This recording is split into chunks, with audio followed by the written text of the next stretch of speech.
16절까지의 말씀입니다.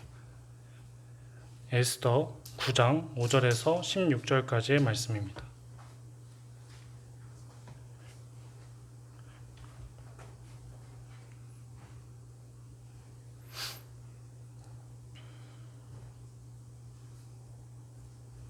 함께 교독하도록 하겠습니다. 유다인이 칼로 그 모든 대적들을 쳐서 도륙하고 진멸하고 자기를 미워하는 자에게 마음대로 행하고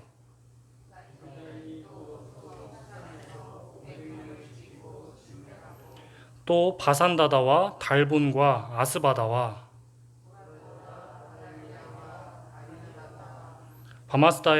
바마스다와 아리세와 아리데와 외사다.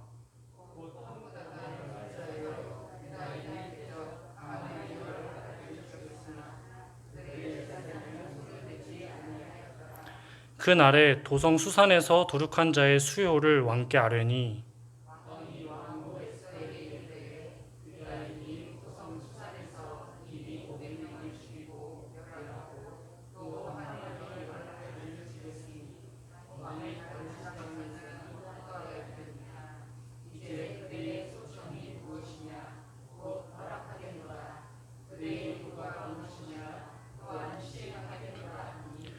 에스더가 이르되 왕이 만일 좋게 여기시면 수산에 사는 유대인들이 내일도 오늘 조서대로 행하게 하시고 하만의 10 아들의 시체를 나무에 매달게 하소서 하니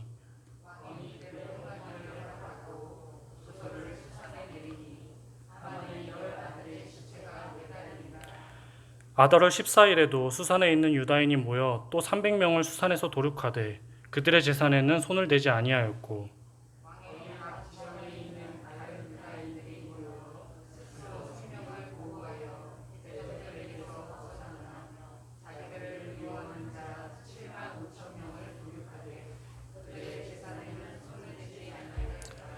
아멘.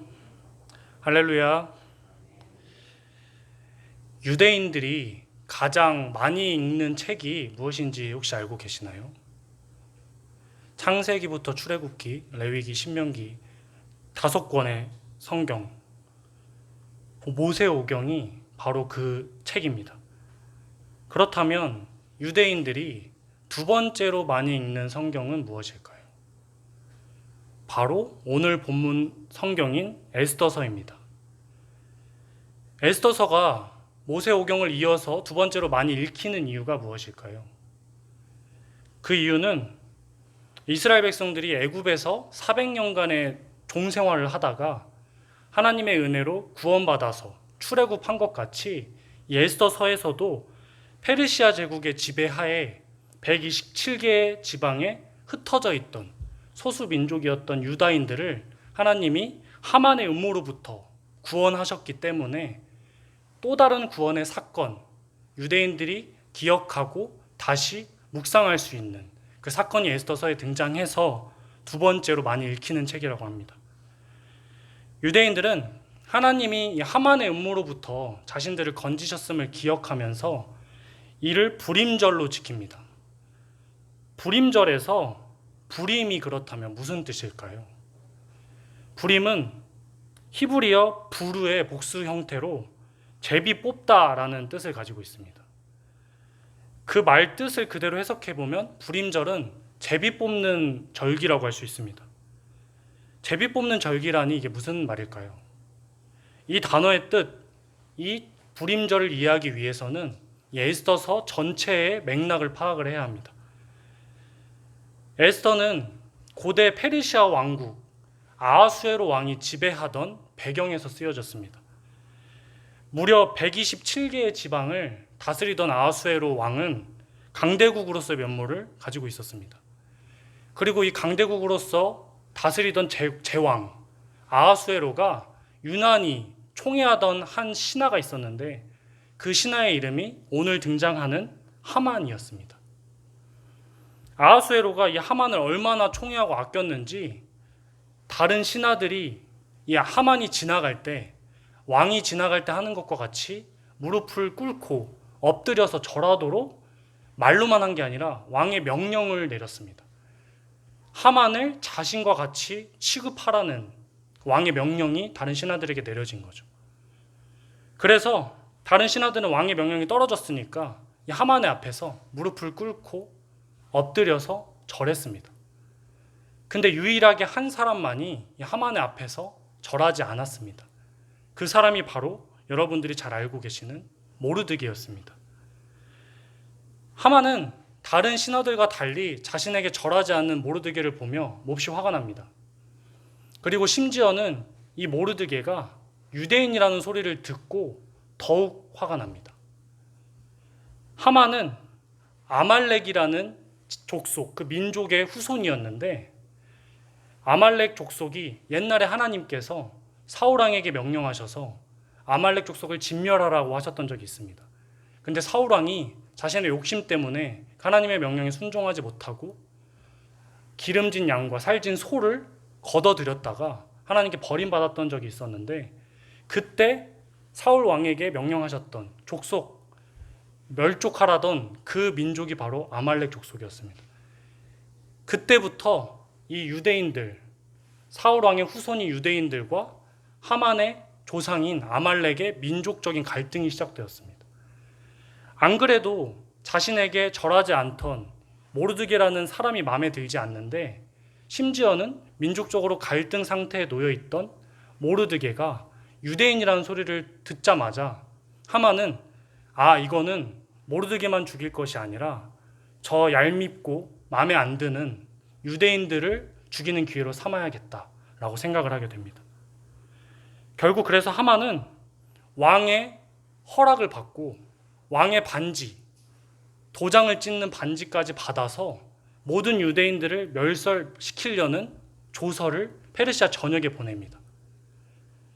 그러나 하나님께서는 이 하만의 무시무시한 유대인 말살 계획을 그대로 보고 계시지 않았습니다. 하나님은 오히려 하만이 유대인들을 말살시키기 위한 그 날을 제비를 뽑았는데, 그 제비 뽑은 날을 반대로 유대인들을 말살시키려던 하만의 무리들을 죽이도록 합니다.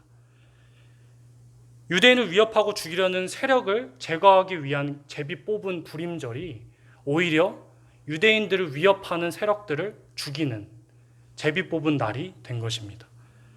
그래서 유대인들은 이 하나님의 구원을 기리기 위해서, 이 하나님의 구원을 기억하기 위해서 오늘 본문 말씀 5절에서 10절까지의 말씀과 같이 불임절로 지키게 되었습니다.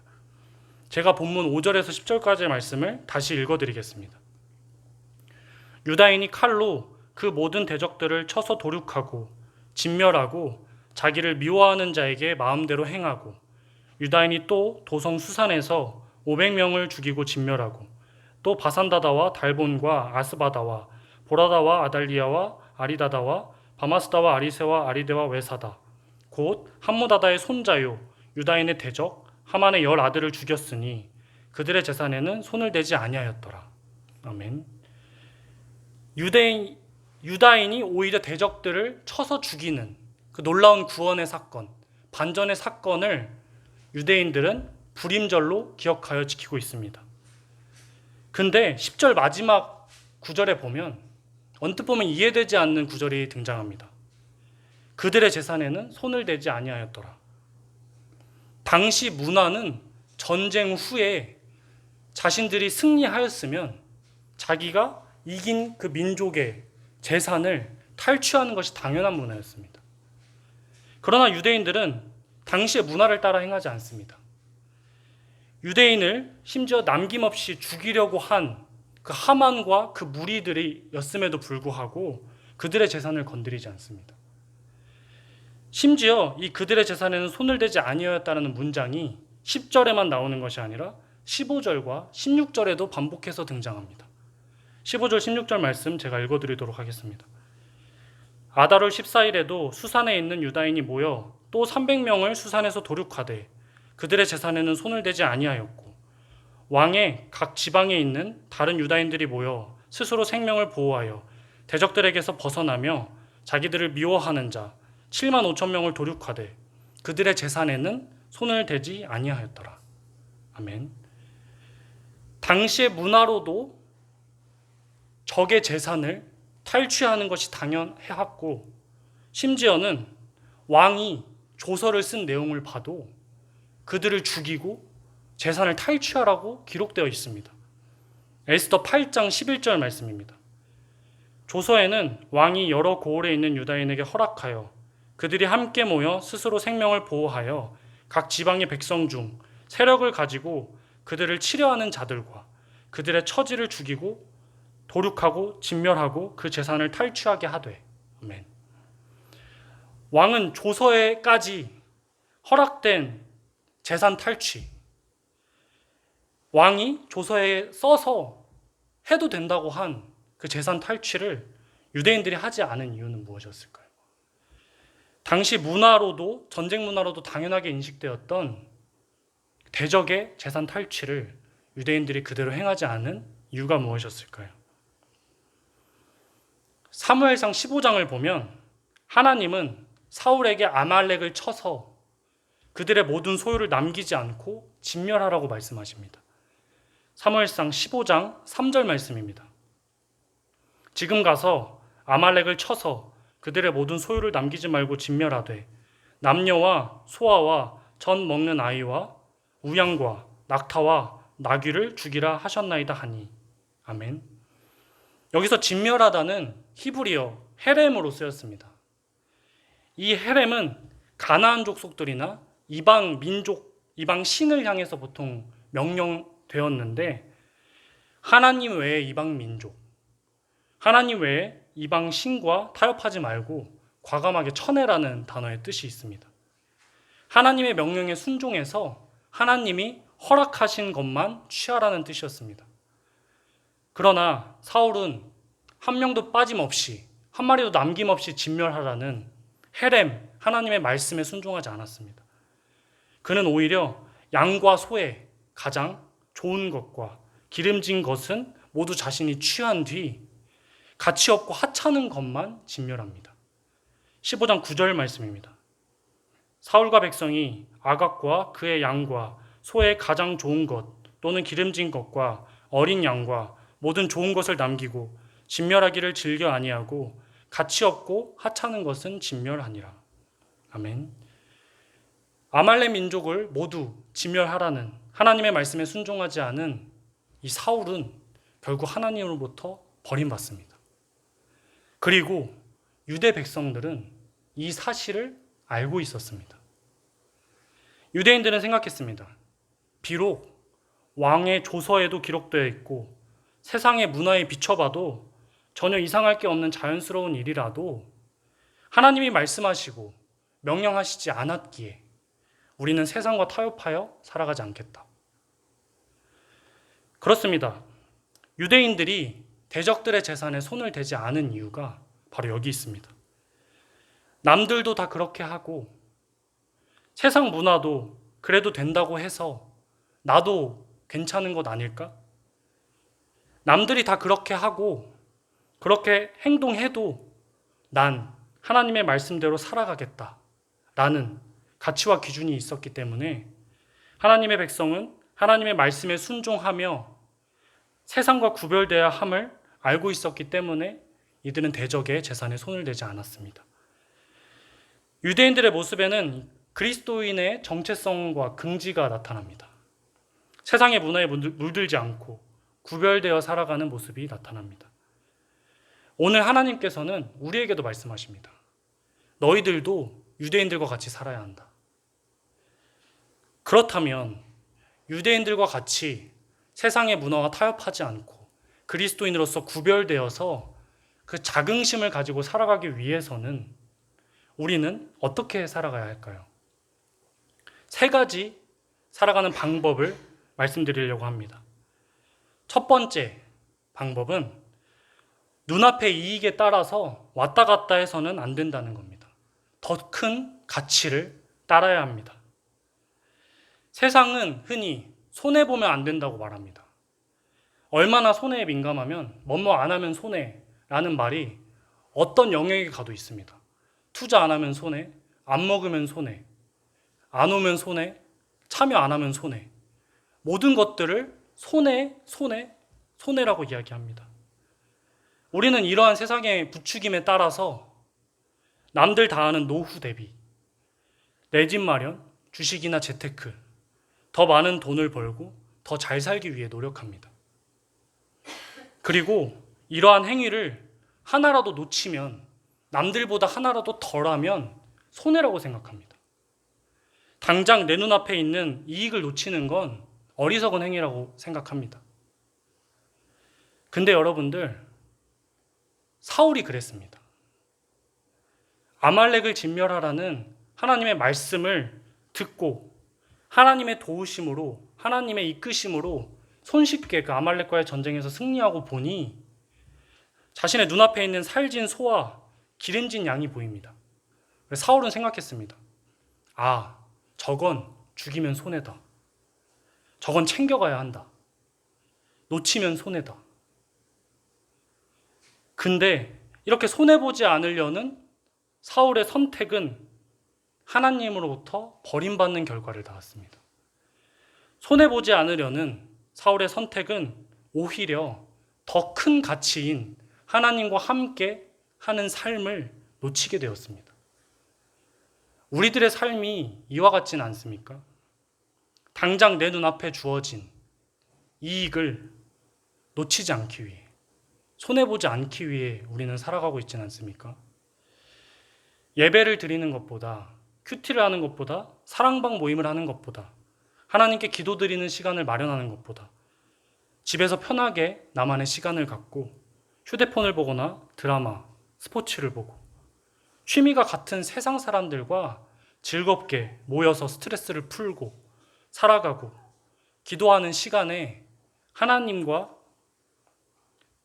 함께하는 그 시간을 놓치면서 살아가고 있지는 않습니까? 우리가 바로 그렇게 살아가고 있습니다. 눈앞에 이익에 따라 왔다 갔다 하면서 정작 더 큰 가치인 하나님과 함께 살아가는 삶을 놓치고 살아가고 있습니다.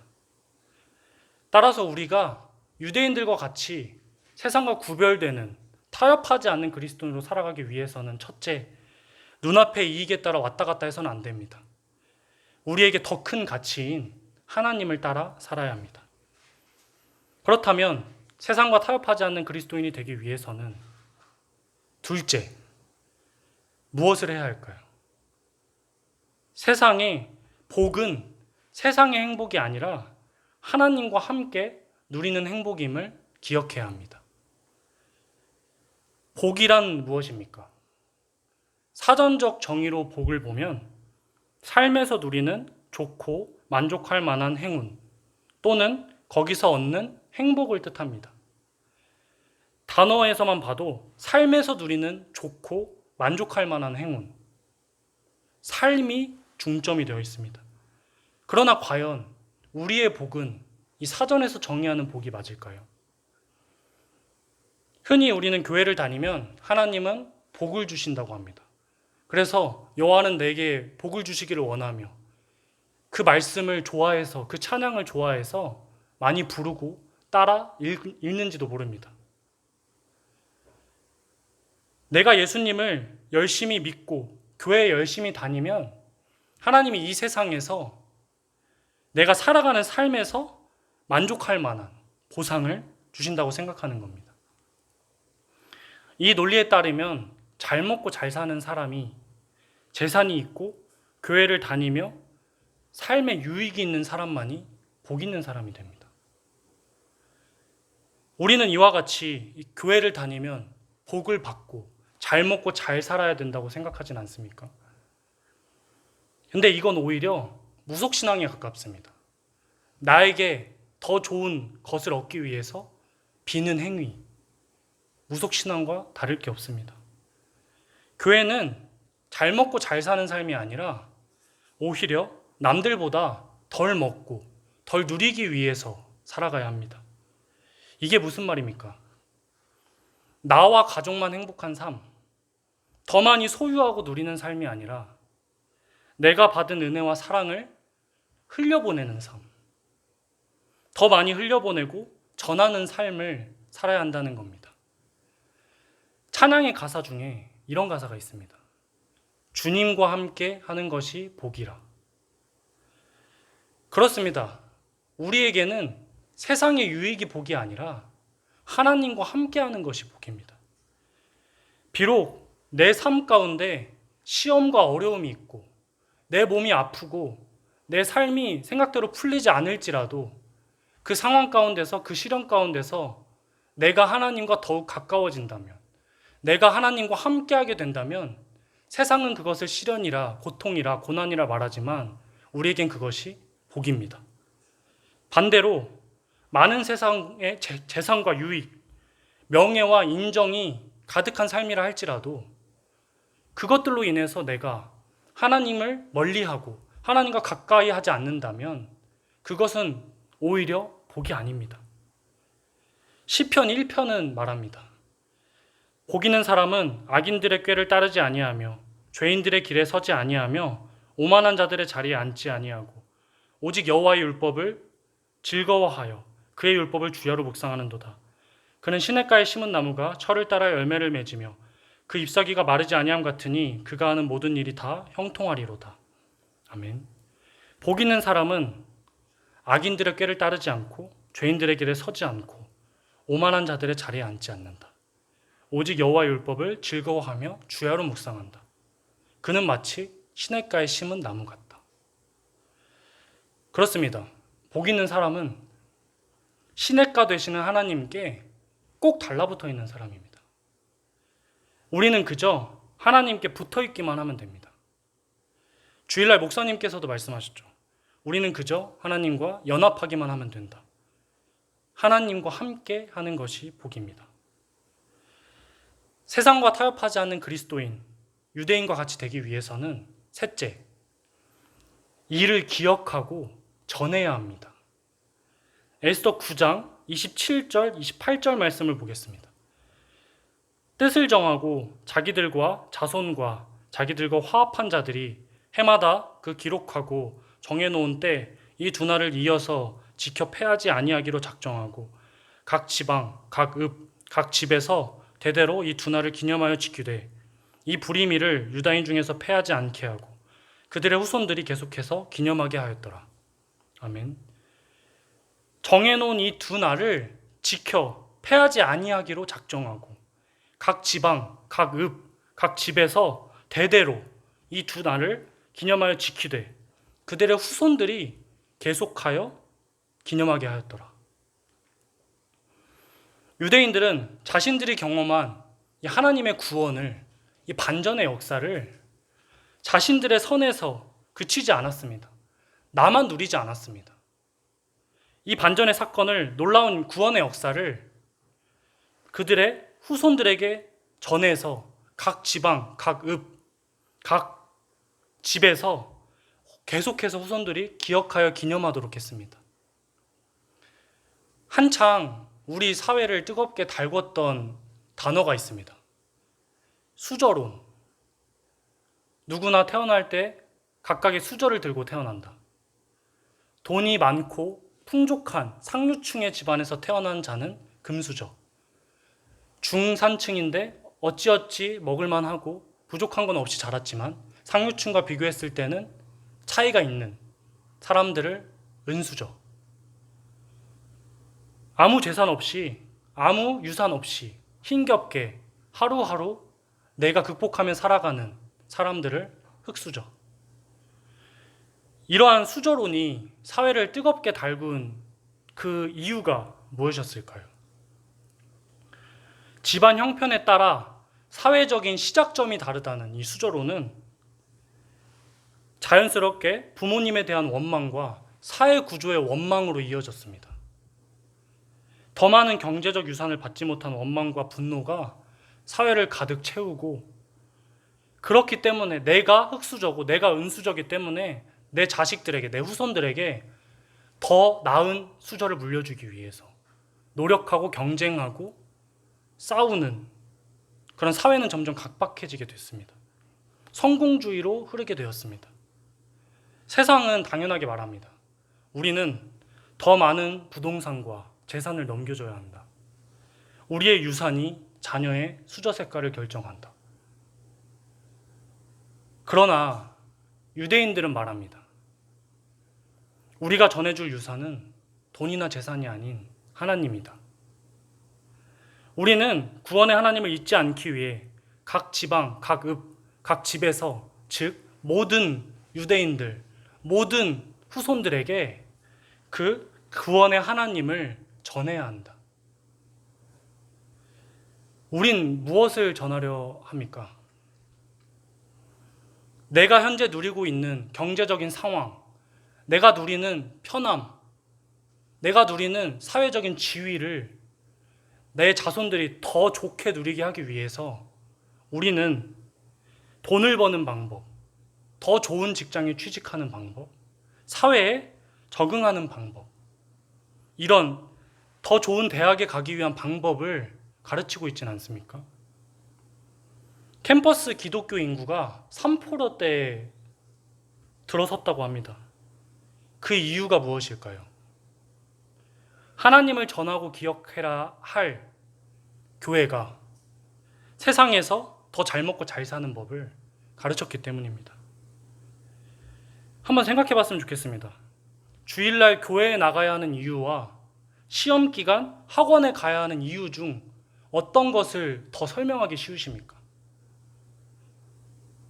청년의 때에 창조주를 기억하라는 말씀과 청년의 때에 취업 준비를 잘하라는 말씀 중에 어떤 말씀을 더 많이 하고 사셨습니까? 우리 책임입니다. 기억하고 전하지 않은 우리의 책임입니다. 그러나 늦지 않았습니다. 이 에스더서 전반에 등장하는 특징이 하나 있습니다. 바로 하나님이라는 단어가 직접적으로 한 번도 언급되지 않는다는 겁니다. 분명히 성경인데 하나님이라는 단어가 한 번도 안 나타납니다. 우리 삶은 이 에스더와 같습니다. 내 삶 가운데 하나님의 직접적인 개입과 역사가 없는 것 같습니다. 열심히 살아가고 바쁘게 살아가고 교회 다니고 말씀을 붙들고 기도하며 살아간다고 하지만 내 삶 가운데 하나님이 계시지 않고 내가 세상 사람들보다 더욱 불행한 삶을 사는 것과 같습니다.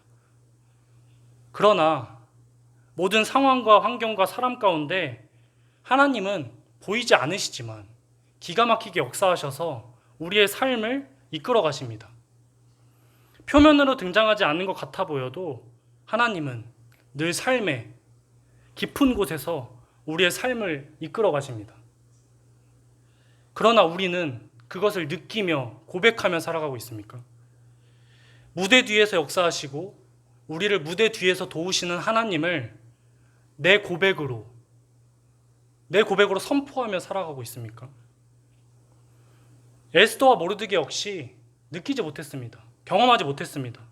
하나님이 자신들의 삶 가운데 살아계시지 않는 것 같고 자신과 유대인들을 버린 것과 같이 느껴졌습니다. 그러나 이들은 가장 먼저 하만이 유대인들을 멸살하려고 자신의 민족들을 모두 멸절시킨다는 소식을 들었을 때 가장 먼저 하나님 앞에 엎드려 기도했습니다. 흰 옷을 입고 제 위에 서서 금식하며 기도했습니다. 우리들의 삶도 마찬가지입니다. 삶 가운데 하나님이 정말 계시는지, 나를 버리신 건 아닌지 하는 답답함과 두려움이 늘 우리를 따르는 것 같습니다. 그러나 핵심은 그 삶 가운데 늘 역사하시고 이끄시는 하나님을 우리가 만나느냐 마느냐에 있습니다. 무대 뒤에 있다는 건 침묵하거나 부재한다는 사실이 아닙니다. 오히려 모든 것을 주관하고 다스리신다는 의미입니다. 그 하나님이 우리와 함께 하십니다. 그러니 우리도 이 유대인들과 같이 세상의 재산에는 손을 대지 않고 하나님의 가치를 따라 살아가야 합니다. 세상이 모두 괜찮다고 할 때 이 정도는 괜찮다, 이 정도는 타협해도 된다, 세상 문화가 그러하다 라고 할 때 타협하고 사울 왕과 같이 당장 내 눈앞에 있는 유익을 따라 타협한 게 아니라, 손해보지 않았던 게 아니라 더 큰 가치인 예수 그리스도, 하나님을 붙들고 사는 우리들이 되었으면 좋겠습니다. 잘 먹고 잘 사는 방법이 아니라 하나님과 함께 먹고 하나님과 함께 사는 방법을 지켜나가는 우리가 되어야 합니다. 정리하겠습니다. 유대인들과 같이 세상과 타협하지 않는 그리스도인이 되길 소망합니다.